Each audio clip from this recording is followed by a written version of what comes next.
The courtroom was so quiet I could hear my own heartbeat. The judge had her pen in her hand. The clerk was already reaching for the stamp. 12 years of my life were about to be decided in the next 30 seconds, and I had nothing left to say, nothing left to do. I had lost. I knew it. Everyone in that room knew it. Then a small hand went up. A 7-year-old girl in a blue sweater, sitting in the back row, holding a cracked pink tablet against her chest like a shield. My daughter, my Ava. She hadn't said a single word all morning, and yet now she refused to put her hand down. "Your Honor," she said. Her voice was trembling. "I have a recording. I think you need to hear it." The entire courtroom shifted.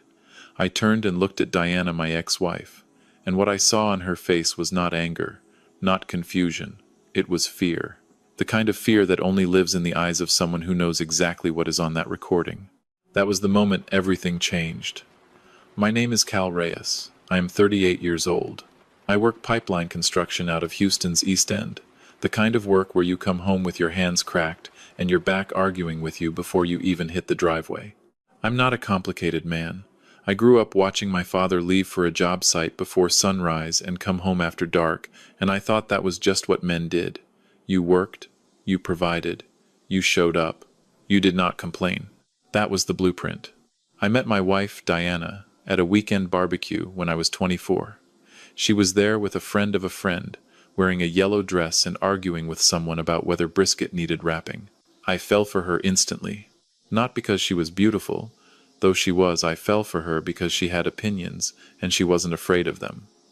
We got married 2 years later in a small ceremony at her aunt's house in Pasadena. Her family threw rice. My uncle cried. I thought I was the luckiest man alive. Our daughter, Ava, came when I was 27. Diana wanted to stay home with her, and I said yes, without a second thought. I picked up more shifts. I worked holidays. I missed things. I missed a lot of things. But every single morning before I left for the job site, I made Ava's breakfast. I cut her toast into little triangles because she told me once that triangles were the strongest shape and she wanted to eat something strong. She was 4 years old when she told me that. I still remember standing at the kitchen counter at 15 inches the morning, knife in hand, thinking this kid is going to be somebody. This kid is going to be extraordinary. I thought I was doing everything right. I thought working hard and coming home was enough. Then Diana started pulling away. It was gradual at first, the kind of distance you explain away for months. She stopped asking about my day. She started spending evenings in the back bedroom with the door closed. She got a new phone and set a passcode. When I noticed and asked about it, she said I was paranoid. She said I had become obsessive. She said I cared more about the job than about her, so I cut back my hours. I took a pay cut. I started cooking dinner every night, doing pickup at Ava's school, showing up to the things I had missed before. I tried to rebuild whatever I had accidentally let decay. Nothing changed. She was already somewhere else. I just didn't know it yet. On a Sunday morning in March, Ava was at her grandmother's. The house was quiet. Diana sat me down at the kitchen table with 2 cups of coffee she didn't drink and told me she wanted a divorce. Her voice was even, rehearsed. I asked if there was someone else.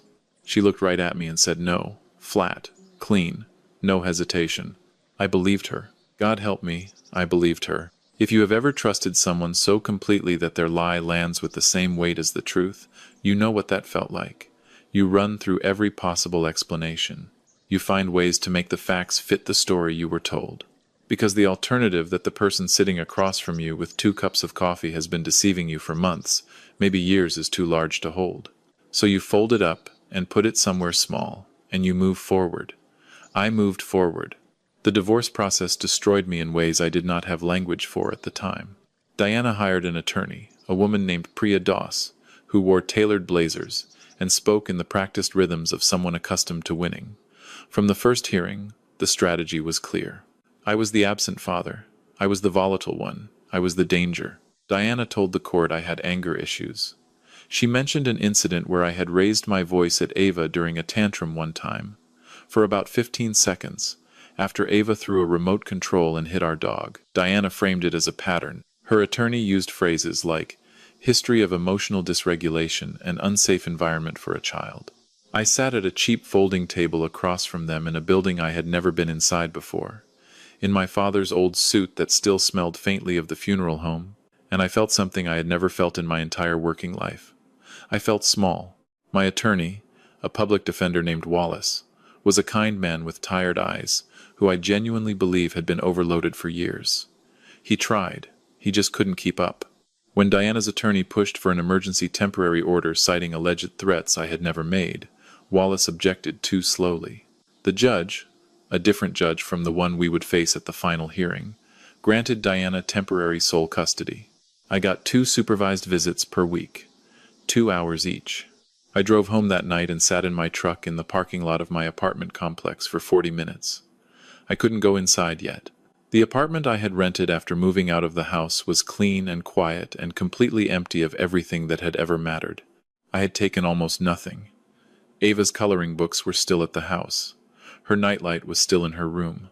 Her stuffed elephant, the one she had slept with since she was 18 months old, was still on her bed. I had nothing of hers with me. That was the first night I understood what the word hollow actually means. At our first supervised visit, Ava came into the room and sat on the floor without running to me. That alone broke something in me. She had always run to me. From the time she could walk, she ran. Now she sat down and started drawing with her markers, and I sat next to her on the floor and put my hand near hers and waited. After a minute, she leaned her head against my shoulder. She didn't say anything. Neither did I. We just sat there together on that floor while a social worker typed something in the corner. Then I saw the bruise. It was on her forearm, yellowish-green, fading at least a week old. Small, roughly oval, the shape of a grip. I kept my voice as steady as I have ever kept it in my life. "Hey, sweet pea, what happened to your arm?" She pulled her sleeve down so fast it knocked one of her markers off the table. "I fell," she whispered. She did not look up. I reported it that same afternoon. I called Wallace. I called CPS. I documented the date, the description, her exact words. The CPS investigator came to my apartment 3 days later, a woman who asked thorough questions and took careful notes and told me the investigation would be handled. 3 weeks after that, I received a letter. Case closed. Insufficient evidence. I want to be honest with you. I don't know how I didn't break completely at that point. I had done everything right. I had followed every channel. I had reported through proper authorities and provided documentation and cooperated fully. And none of it mattered. The system I was trusting to protect my daughter had looked at the situation and decided there was nothing to see. I lay awake that night, and the night after, and the night after that, replaying every interaction, every visit, every moment trying to find the thread I was pulling in the wrong direction. There wasn't one. I was doing everything I could, and it was not enough. That feeling of trying correctly and failing anyway is one of the most specific and terrible feelings a parent can carry. If you have been there, you already know what I mean, and if you haven't, I hope you never have to find out. The final hearing was scheduled for a Tuesday in October. I showed up in that old suit again. Diana showed up in an ivory blouse with her hair pinned back and her makeup done like she was attending something celebratory. She looked across the gallery when she walked in and found me with her eyes not to acknowledge me, just to check that I was there and still losing. Her attorney, Priya Das, had a new blazer and a binder 3 inches thick. Ava was in the hallway with a court-appointed guardian. I could see her through the narrow window in the door. She was sitting on a bench, and in her lap she was holding that pink tablet, the old one with the hairline crack across the upper corner. I had bought it for her 2 years ago. She used it for video calls and drawing apps and watching cartoons on road trips. I noticed it and thought it was slightly strange. Kids didn't usually bring tablets to final custody hearings. But I was too focused on what was about to happen inside the room to think much about it. My last mistake before everything changed was underestimating what my daughter was carrying. The court was called to order. The judge, a man named Honorable Eugene Park, with reading glasses he wore low on his nose, and a reputation for patience that had clearly been earned, sorted through papers while the room settled. Diana's attorney stood first. She was precise, controlled, persuasive. She outlined every allegation. She described me as unstable, absent, financially unreliable, emotionally dangerous. She asked for full legal and physical custody. She asked for child support and attorney's fees. She used the word volatile 3 times. I counted. Wallace was halfway out of his chair to respond when the door opened. It wasn't dramatic. There was no music. The guardian just stepped inside and said quietly, "Your Honor, the child is asking to be heard." The courtroom shifted. Judge Park looked toward the door. He looked at Wallace. He looked at Diana's attorney. He looked at me. Then he said, in a measured voice, "Bring her in." Ava walked in holding the tablet with both hands. She was wearing the blue sweater I had bought her for her birthday, the one with the small embroidered sun on the collar. Her hair was in 2 braids, which meant Diana had done it that morning, and somehow that detail made me sadder than anything else had in months. She looked at the judge without looking at anyone else, which told me she had thought about this. She had rehearsed it. Not the way her mother had coached her to rehearse.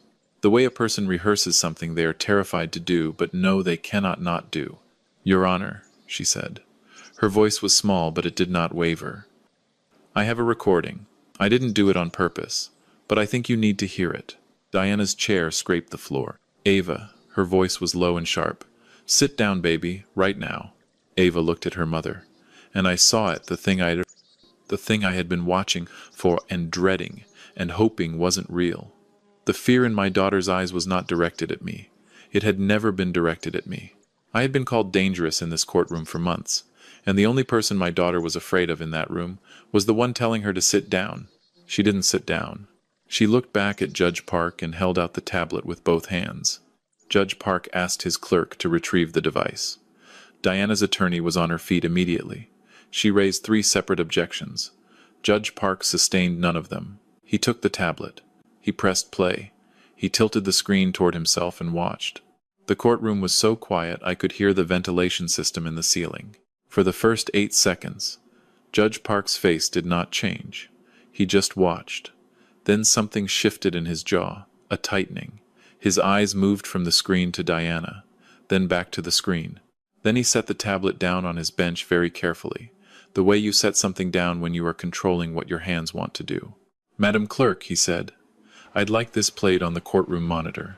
Diana made a sound I will not describe. The monitor lit up. The recording was dark, angled at carpet, captured accidentally by a tablet left face down on a bedroom floor. But the sound was clean, crystal clear. First, Diana's voice. Calm, practiced, almost gentle. "Okay, sweetheart, let's go through it one more time. What do you say about your daddy?" A pause, long enough that I held my breath. Then Ava's voice, small, reluctant. Like every word cost her something. "Mommy, I don't want to say it. It's not true. It doesn't have to be true. It just has to help us.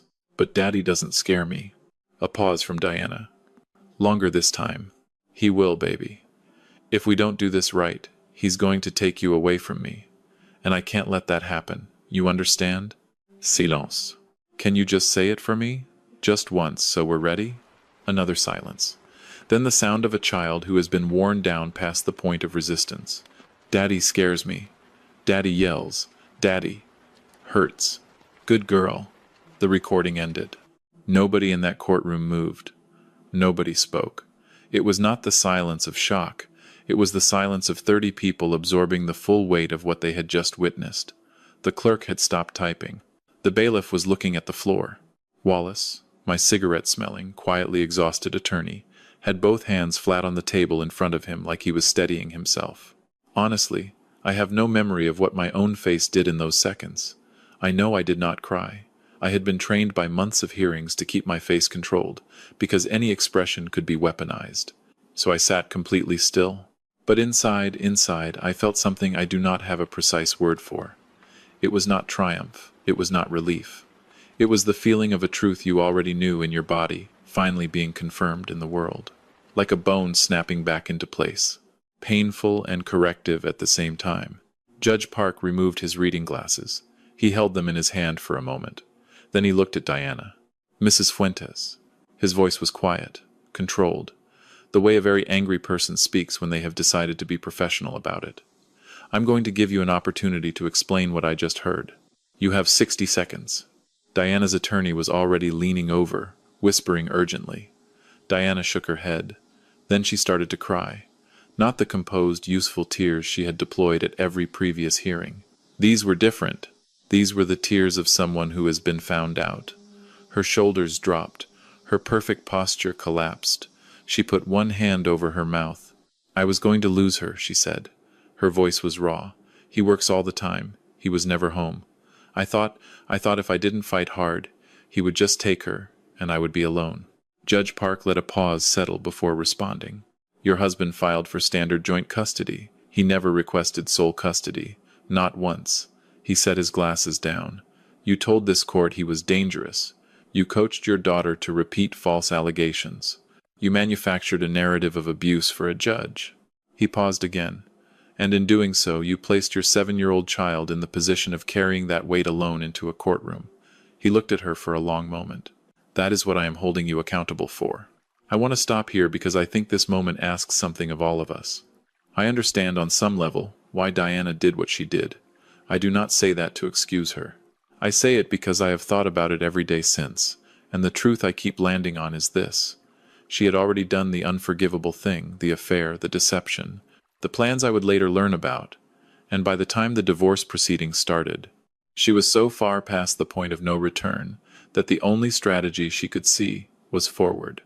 She genuinely convinced herself she was protecting Ava. People who do the most damage are rarely the ones who woke up wanting to cause it. They are the ones who got so lost in self-preservation that they stopped being able to see the cost. That does not make it right. It makes it human, and that distinction matters. Ava had walked to the front of the gallery during the recording.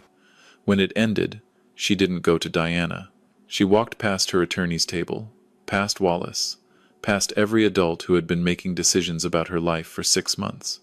She walked to me. She climbed up into the chair beside mine. It was too tall for her, and she had to boost herself up, and she put her head against my arm. "I'm sorry I didn't show you first, Daddy," she whispered. "I was scared you'd try to handle it yourself and get in trouble." I put my arm around her. I did not trust myself to speak. Judge Park finalized the decision without adjourning. Full legal and physical custody to me, effective immediately. Supervised visitation for Diana, pending completion of a court-ordered counseling program and parenting evaluation.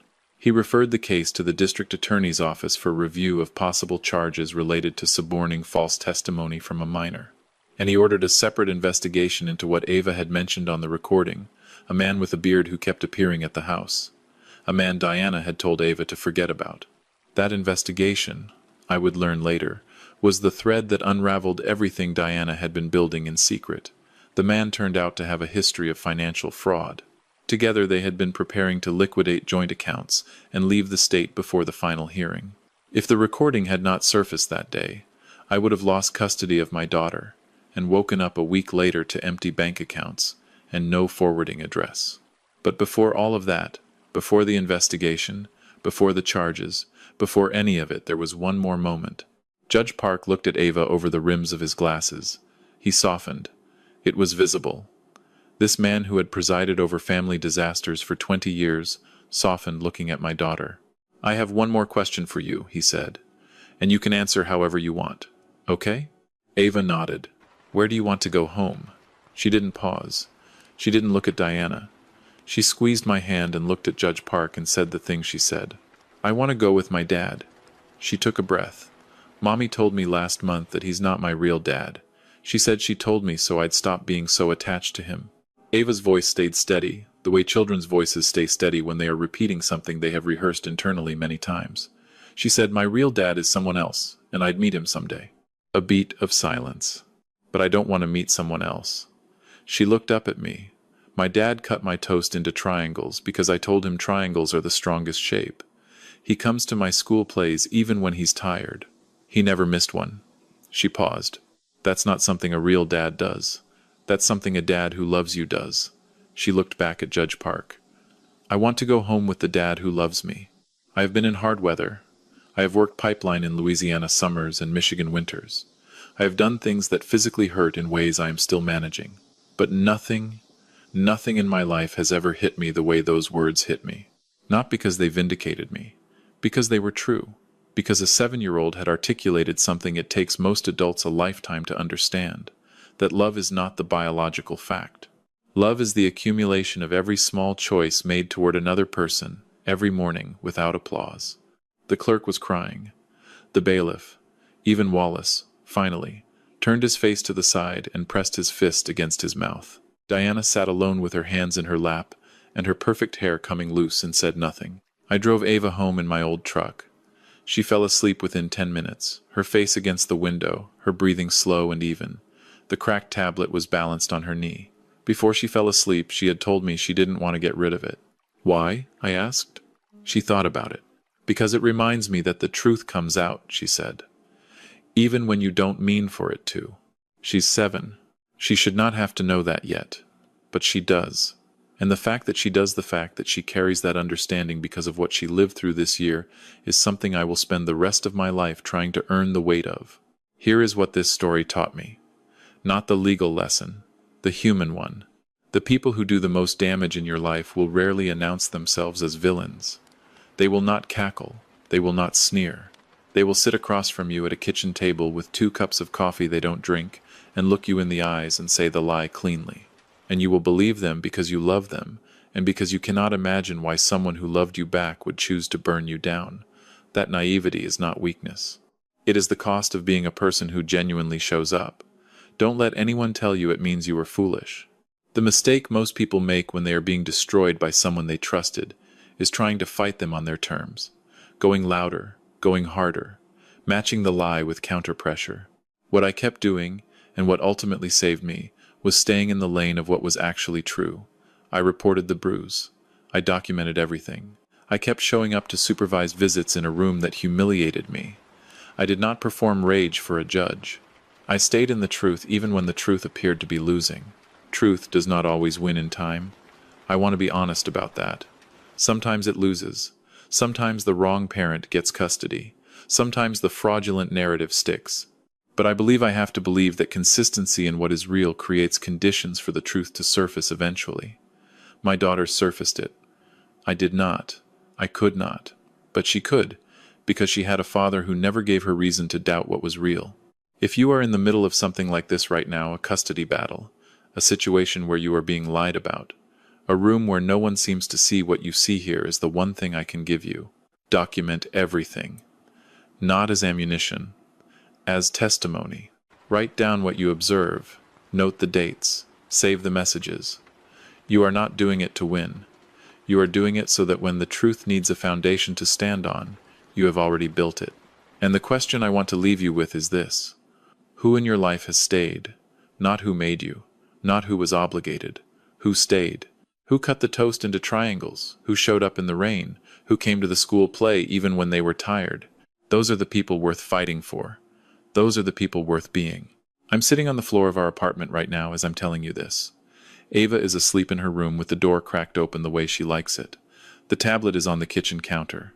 I asked her again last week if she wanted a new one. The crack is getting worse, spreading from the corner, and she said the same thing she always says. She wants to keep it. It's hers. Every morning now, I pack her lunch. Every morning I cut the sandwich into triangles, because she asked me to. Because triangles are the strongest shape, because some rituals are too important to stop. If this story hit something in you, if you know what it is to be dismissed, to be lied about, to be the person who showed up and almost wasn't enough, drop a comment below. Type 1 if you believe the choice to stay is always worth it. Type 2 if you have been in a courtroom or a custody situation like this and you are still in the middle of it. Type 3 if you have ever had someone tell the truth for you when you couldn't do it yourself. I read every single one, and if you are watching this at some unusual hour, if it is 2 inches the morning and this story found you, tell me where you are and what is keeping you awake. I want to know. This community is one of the only places I have found where people actually tell the truth about hard things, and I am grateful every day for everyone who shows up here. If you want more stories like this one, honest, full, no flinching, then subscribe and hit that bell, because I post every week and I am not going to stop. Not while there are stories worth telling. Not while there are people who need to hear that the truth can still come out, even when everything says it won't. This is a fictional story inspired by real emotional experiences, fully rewritten and reimagined in Houston, Texas, to create original content. Any resemblance to real people or events is entirely coincidental.